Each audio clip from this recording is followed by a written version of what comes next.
বাজে কাজ করিয়েছে, এই জন্য তার বিরুদ্ধে সাইবারে মামলা হতে পারে, গ্রেপ্তার হতে পারে।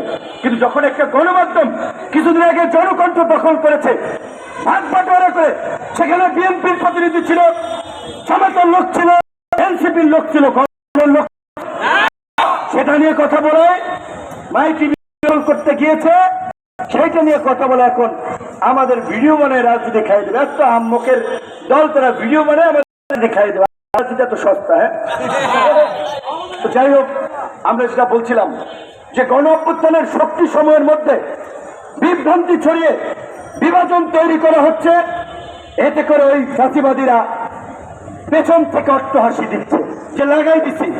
তো কাজী আমি সকলকেই বলবো, প্রকৃত অর্থে যদি আমরা গণ অভ্যুত্থানের চেতনাকে ধারণ করি, আসুন পরিষ্কার ভাবে আগামী নির্বাচনের পূর্বেই জাতীয় ঐক্যমতের ভিত্তিতে আওয়ামী লীগ এবং তার দোসরদের রাজনীতি নিষিদ্ধের দাবিতে সবাই আমরা স্বাক্ষর করব।